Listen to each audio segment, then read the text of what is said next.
Hey guys, welcome to the Brothers Apart Devlog series. This is Devlog 17. So today I'll go over what I went through for the last 2 weeks. I did take a week off there. It was Canadian Thanksgiving on the Monday, and Sunday was like family stuff, and Monday too. So I just didn't post one, but let's go over what we did. And I made a nice list because I would have forgotten. So, I'll open it up here. And I'll run the game. I got my controller hooked up. Hopefully you can see that on camera. So it's set up for an Xbox controller. One of the small things I did was I set it so that the sensitivity of the joysticks would vary the speed that you run.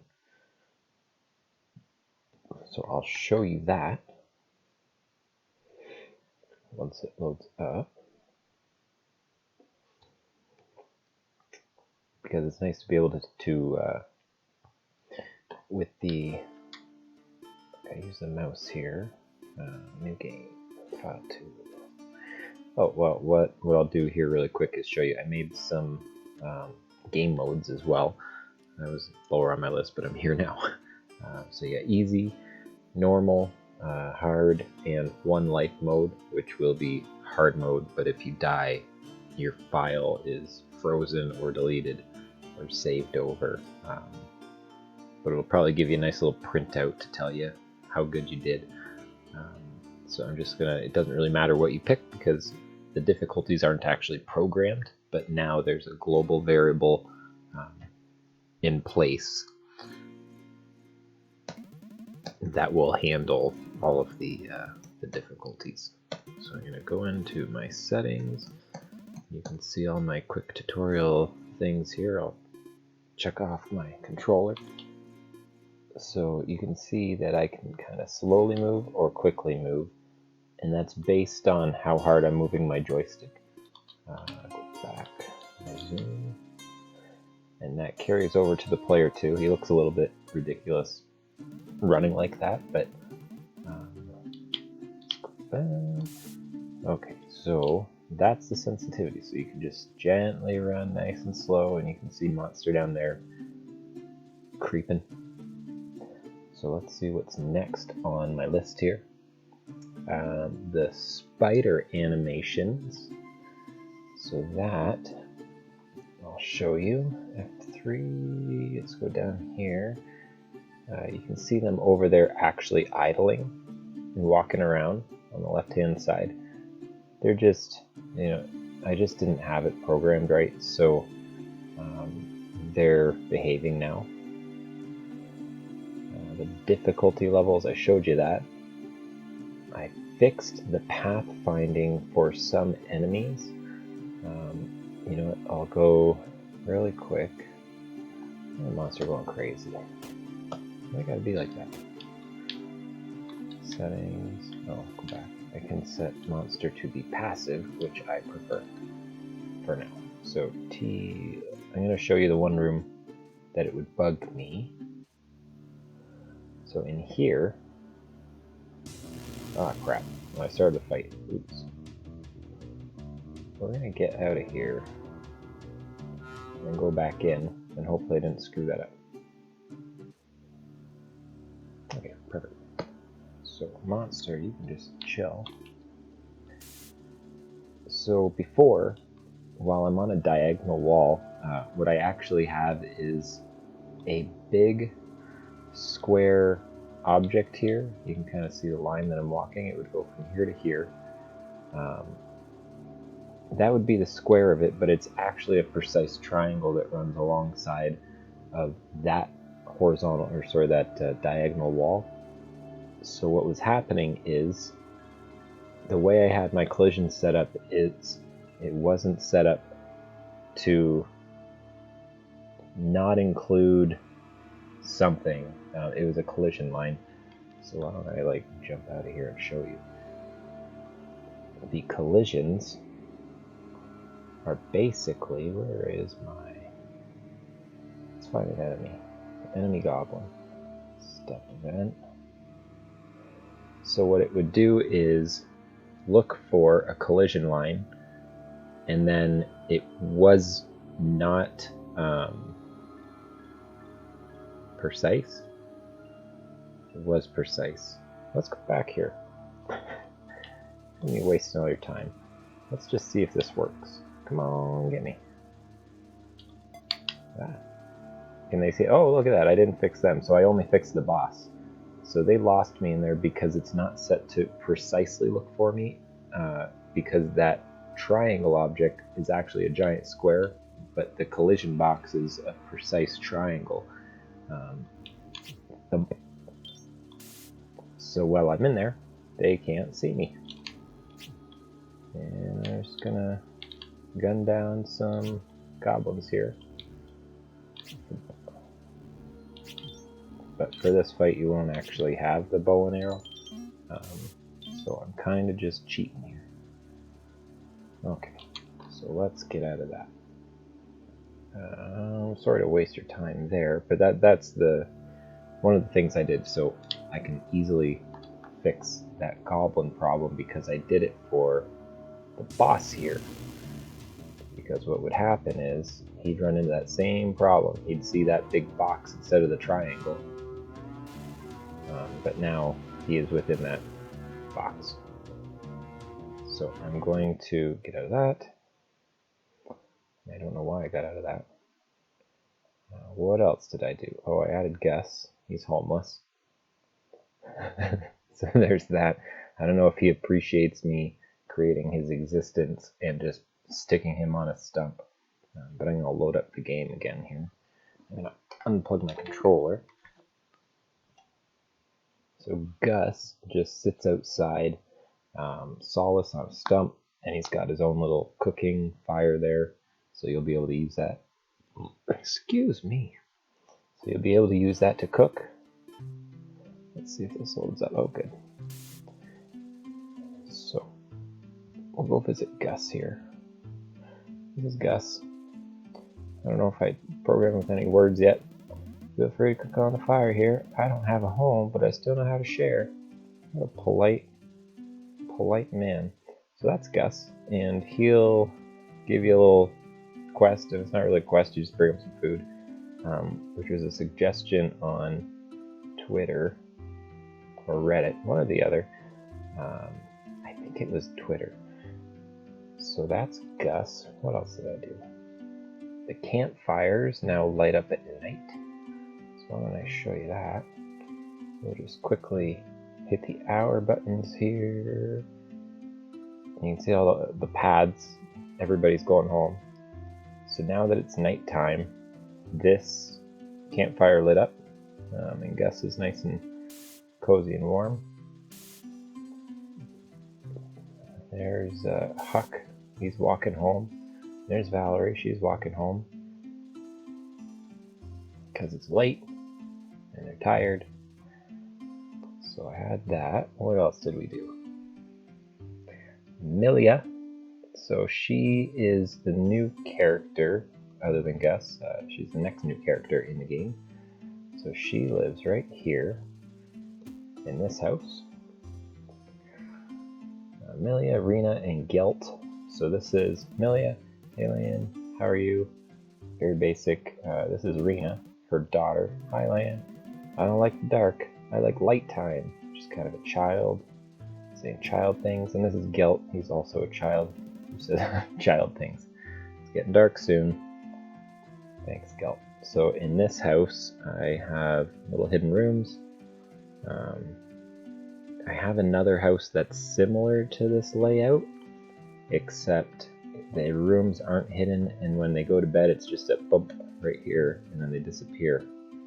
So doing this, I think I've set kind of a precedent. I've got to go back to that other house, which I can quickly show you because it's next door.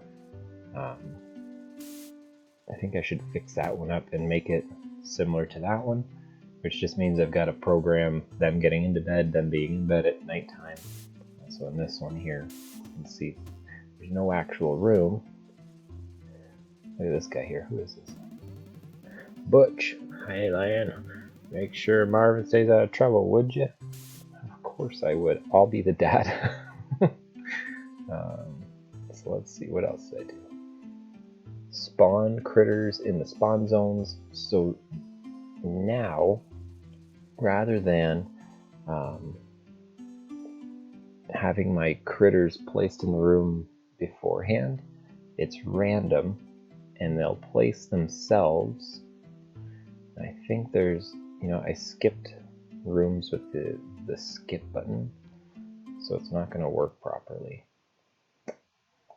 When you go through the transfers, it saves to the grid all of the data within the room. When you hit the transfer button in my debug mode, it doesn't do that. So you saw the grass was missing. What I did was made sure that the critters, if there is no saved room to the grid, the critters will spawn, and then it saves everything to the grid. And then once you transfer out of the room through whatever door, it'll save everything to that grid, so it won't respawn the critters over and over again in different random spots. They're always going to be in the same spots they're meant to be. Just a nice little detail. And I think going back to games I used to play where you'd come back and that same rabbit would be in the same spot, or like Earthbound, you'd run into a butterfly in the same spot, and you just kind of go back and forth until the butterfly was there. I didn't like that because it was almost like cheating, but it wasn't cheating. So let's see if we can find a rabbit or something. Oh, we got some apples over here. That's not right. I haven't seen that yet. We'll fix that. Where is my rabbits and stuff? So you're just gonna have to trust me that they show up. Put it in here.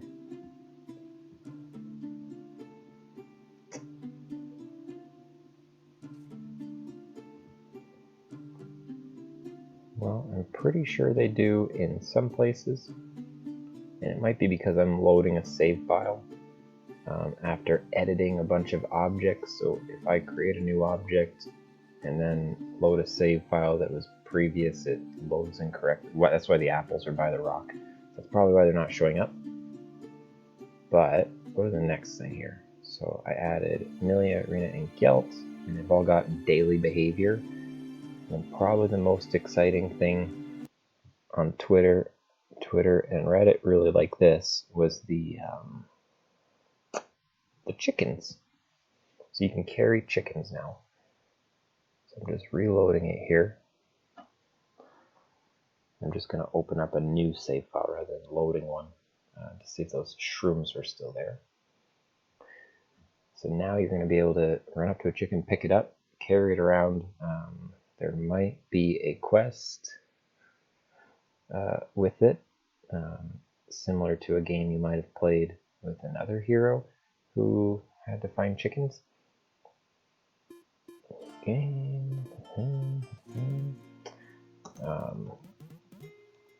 So you can keep your eye out for that. But let's just quickly do the truffle shuffle this way. I'll show you those chickens.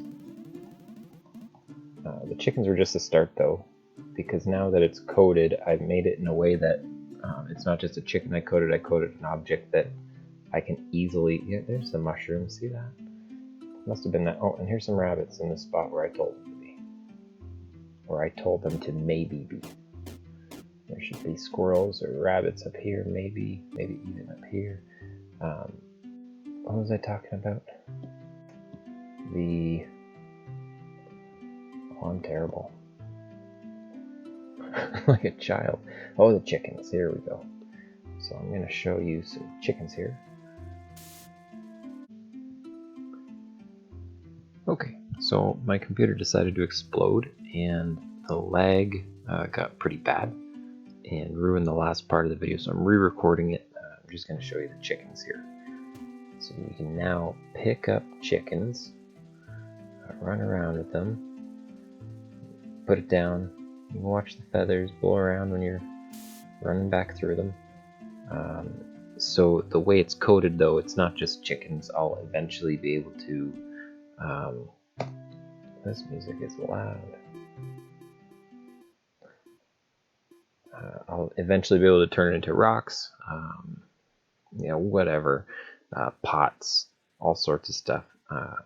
But chickens are nice and aesthetic and just fun. And it's probably going to have something to do with a mini quest. I don't know if I recorded that part already with the wink. But if I did, I'd look ridiculous doing it again. So there's the chickens. And that's really it. And then I also worked on let's get out of here, a game maker studio Gamejam. So I was able to make a game in 48 hours starting Friday at 8 o'clock. And then I wound up working Saturday and a little bit of Sunday morning here. So I'll see if I can show you my page here. Why can't I just type it in here? GM48. Gather the townspeople. So this was my game. I'm going to put a link in the description. If you want to try it out, by all means. It's just a little RTS. You just gather your troops because the theme was to make it grow. So you're gathering your army, it's growing, and you travel a path, fight some monsters, and then fight a dragon at the end. So my best time was 6 minutes and 55 seconds. If you want to try a challenge mode there, by all means. It's not a bad little game for 48 hours. Not my best, but I also don't normally have such a busy weekend. So that's it for this devlog. If you have any questions, leave it in the comments.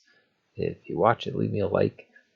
And you'll see me next week. I'll probably wind up making some more characters for the town. I got one more house to fill. And then I can start beautifying the town before eventually I come out with a demo. So I will see you next week. And thanks for watching. Ciao.